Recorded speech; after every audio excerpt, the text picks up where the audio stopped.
No one paid attention to this Dirty Dancing scene.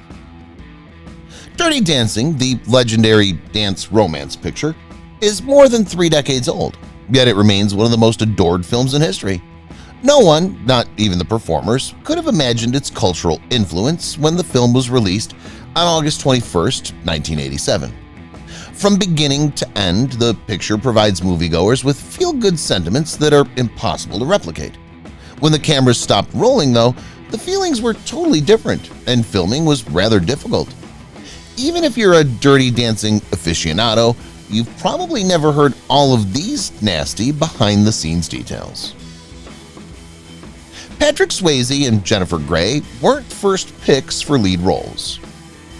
What would Dirty Dancing be like without Jennifer Grey or Patrick Swayze? Even attempting is ludicrous. As shocking as it may seem, these two were not the original selections for the film. Initially, Val Kilmer was given the part of Johnny Castle, and both Sarah Jessica Parker and Sharon Stone auditioned for the role of Baby. The film nearly didn't happen at all without Swayze. When production started, it was announced that Billy Zane would portray bad boy turned good Johnny, but he was thrown out of the picture when it was discovered that he had no chemistry with Jennifer Grey. It was obviously for the best. Your favorite scenes probably weren't planned. Everyone recalls the film's pivotal musical sequence. You know the one. Johnny and Baby are rehearsing the mambo for the big performance, and Baby can't stop laughing while Johnny looks annoyed. That wasn't intended. You can see Jennifer Grey being really ticklish and Patrick Swayze being irritated with his co-star. Remember when they were messing about on the dance floor to Mickey and Sylvia's Love is Strange? That also wasn't in the script. The two performers had no clue the cameras were rolling and were just getting into character for the action. The more you learn. It wasn't summer when they were filming. When you watch the film, you could experience a sentimental pang within that takes you back to your childhood summers. You'll be startled to learn that it was brutally chilly outdoors throughout the shooting. The film was shot in Virginia and North Carolina during a frigid fall. They had to spray paint the shifting leaves green to give the impression of summer. This suggests that the water was very cold during the scene in which Baby and Johnny practiced the iconic lift in the pool. As a result, no close-ups of the performers were shown during the moment. The genuine season would have been shown by their blue lips. Patrick Swayze was battling a knee injury during filming. In his memoir, The Time of My Life, Swayze describes an injury he sustained on Broadway that interfered with his dancing in the film. Swayze was notorious for declining assignments due to a knee injury that was bad enough to end his career. However, since Swayze was seen as a dancer-turned-actor, he found it difficult to avoid dance-centered jobs.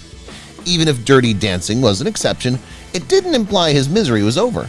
During the lake lift, Swayze attempted to mask a serious discomfort attack, but he managed to push through it. You'd never know as an audience member observing the scenario.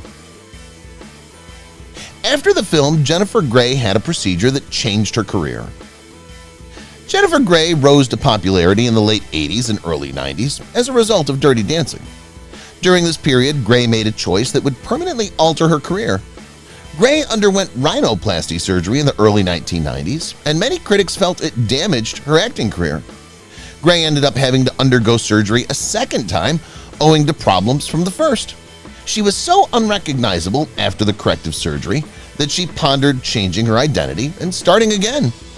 Although she chose against it, the procedure had a significant impact on her acting career. In real life, the actors were far older than their characters. We see young adults portraying teens all the time, and it may be a bit unrealistic at times.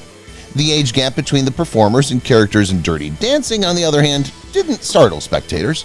Johnny is 24 in the film, while Baby is 18.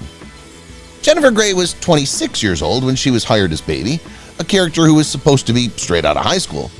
Patrick Swayze was 34 years old when he was cast as Johnny in the film, making him 10 years older than his character.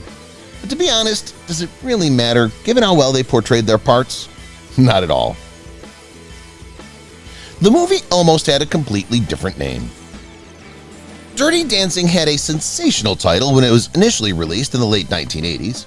Because of the controversy around the title, censorship inspectors were apprehensive and suspected it was a pornographic film. Thank God this was picked over the alternative, I was a teenage mambo queen. The studio stood firm, and Dirty Dancing was created. Patrick Swayze, on the other hand, detested the title of the picture. Swayze said to reporter Bobby Wygant in 1987, "I despise the label Dirty Dancing. It irritates me to no end. We all battled hard to avoid calling it Dirty Dancing. That's what the studio chose, so that's what we'll have to stick with and market." The ending was almost very different than the one we know. "Nobody puts baby in a corner" is one of the most famous lines in movie history. Can you picture a world without this line to enjoy at our leisure? Well, Patrick Swayze despised the phrase, and producers almost removed it entirely. Swayze thought the statement was just too cheesy. "We did a lot of rewriting for the big final scene, but one line that I hated stayed in." Swayze writes in his memoir, The Time of My Life. "I couldn't bring myself to add 'nobody ever puts baby in a corner.' It sounded ridiculous. But after viewing the end product, I just had to admit it worked. And of course, that became one of the film's most famous lines." The whole film was created in just under 3 months. Yes, the whole film was created in a short period of time and on a shoestring budget. The film was completed in slightly over 3 months, including 2 weeks for rehearsals. It took just 2 weeks for the performers to get the complicated dance motions down. The film was shot over the course of 44 days, and we don't even want to know what the actors' shooting schedules were like. The last dancing sequence was similarly done in a single take.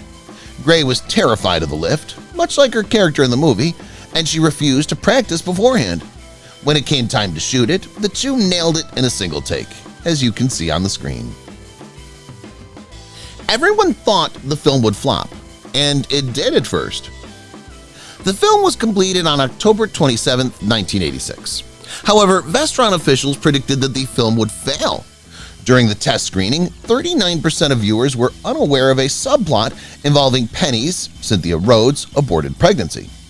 Following the test, distributors were contemplating releasing it directly to home video. However, the film's repeated viewings and enthusiastic reception after it debuted on October 21, 1987, made an immediate smash. The picture grossed $64 million in the United States and $170 million internationally. The film received an Oscar for Best Original Song, I've Had the Time of My Life, a year after its debut, and broke the record for most popular home video rental of the year. The first person cast in the film was Cynthia Rhodes. Cynthia Rhodes was cast as Penny before any of the other roles. At the time, Rhodes was establishing herself as an actor, performing in films such as Flashdance and Staying Alive alongside John Travolta. Dirty Dancing was the film that catapulted her career. The director and producer's sole concern with Rhodes was her attractiveness. Rhodes' acting wasn't believable enough at the part where Penny was meant to be in severe agony, since she still appeared too beautiful. Imagine yourself in that situation. Stylists had to apply cosmetics to make her seem boring and sweaty. She ended her career on a high note by becoming the lead vocalist of the Los Angeles pop group Animotion, with whom she remained until 1990. The film was largely based on screenwriter Eleanor Bergstein's experiences. Eleanor Bergstein, the film's screenwriter, based the picture on her own experiences in the 1960s. Her father was a doctor, and her family came originally from Brooklyn. Bergstein and her family, like Baby, spent every summer in the Catskills, where she engaged in various pranks similar to what Baby and her sister do in the film. Bergstein got the moniker Baby during their vacations to the Catskills, which lasted into her 30s. What inspired the dance segment? Bergstein had an encounter with a dancing teacher who was much older than her. We love a good controversy, particularly when it spawns a fantastic film. Dirty Dancing wasn't the first movie Swayze and Gray did together. The first film in which the two actors appeared together was Red Dawn in 1984. According to rumor, here is when their relationship's problems started. Perhaps this is why the film's producers were apprehensive to put Swayze alongside Gray. Regardless, the two were able to put their disagreements aside, kind of, long enough to create a legendary, culturally important film. Years later, Gray told The Hollywood Reporter that his fearlessness with my fearfulness together was like a marriage with two opposites. He would do anything, while I was afraid to do anything. Please excuse us, we just need a moment to ourselves. Patrick Swayze and Jennifer Grey didn't exactly get along. It may come as a surprise, but the two performers didn't have a natural relationship on set. Although the duo had unmistakable chemistry on screen, that's fantastic acting, it's been said that they would argue before the cameras began rolling. We did have a few moments of friction when we were tired after a long day of shooting, Swayze said in his memoirs.